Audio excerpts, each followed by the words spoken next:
கேரளத்திலே போதைப் பொருள் கடத்தல் மற்றும் பயன்பாட்டை தடுக்க ஆபரேஷன் தூஃபான் என்ற பெயரிலே போலீசார் அதிரடி சோதனைகளை மேற்கொண்டு வருகின்றார்கள். இந்த சூழ்நிலையில்தான் திருவனந்தபுரம் தலைநகர் திருவனந்தபுரத்திலே ஸ்ரீகாரியம் அருகே உள்ள ஒரு அடுக்குமாடி குடியிருப்பில் கஞ்சா தோட்டம் இருப்பதாக ஸ்ரீகாரியம் போலீசுக்கு ரகசிய தகவல் கிடைக்கிறது.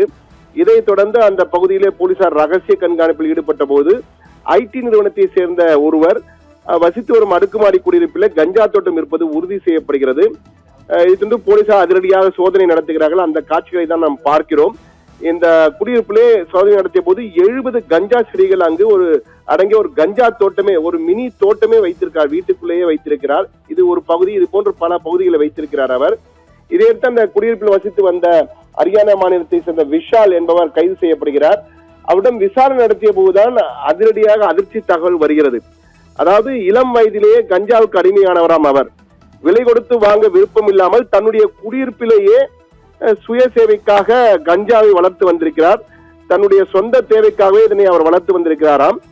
செடி ஓரளவு பக்குவம் அடைந்தவுடன் அதை பறித்து பாலில் அரைத்து குடிப்பது, அதே போன்று இட்லி தோசைக்கு சட்னியாக கஞ்சா சட்னியை பயன்படுத்தியிருக்கார். இட்லி தோசைக்கு என்ற அதிர்ச்சி தகவல் வாக்குமூலமாக அவரே கொடுத்திருக்கிறார். இட்லி தோசைக்கு கஞ்சா இலைகளை அரைத்து சட்னியாக பயன்படுத்தி வந்ததாக வாக்குமூலம் கொடுத்திருக்கிறார்.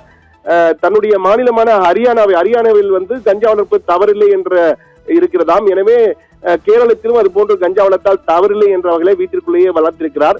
இது மிகப்பெரிய தவறு, சட்ட விரோதம் என்று கூறி தற்போது அவரை கைது செய்திருக்கிறார்கள். இதுவும் 1.5 லட்சம் ரூபாய் ஊதியம் வாங்கக்கூடிய ஐடி மேனேஜர் தற்போது கம்பி எண்ணிக்கொண்டிருக்கிறார். கஞ்சா வளர்ப்பது சட்ட விரோதம் என்று தெரியாமல் அவர் வீட்டிற்குள்ளே வளர்த்திருக்கார் என்பது நம்பக்கூடியதாக இல்லை. இருப்பினும் தற்போது இது போன்று வேறு யாராவது இது போன்ற ஐடி துறையில் வைப்பவர்கள் வைத்திருக்கிறார்களா என்ற வகையிலே போலீசார் விசாரணையை தீவிரப்படுத்தியிருக்கிறார்கள். தற்போது இந்த செய்தி மிக பெரும் அதிர்ச்சி செய்தியாக பெரும் வைரலாக மாறியிருக்கிறது.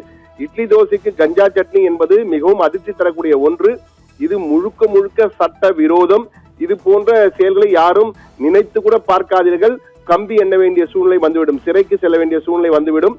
எனவே கஞ்சா வளர்ப்பது தவறு என்பதை சட்டவிரோதம் என மிக தெளிவாக இருக்கிறது. இது கேரளத்திலே இந்த நிகழ்வு தற்போது பெரும் வைரலாக சமூக வலைதளங்களில் பேசப்பட்டு வருகிறது. ரித்தி.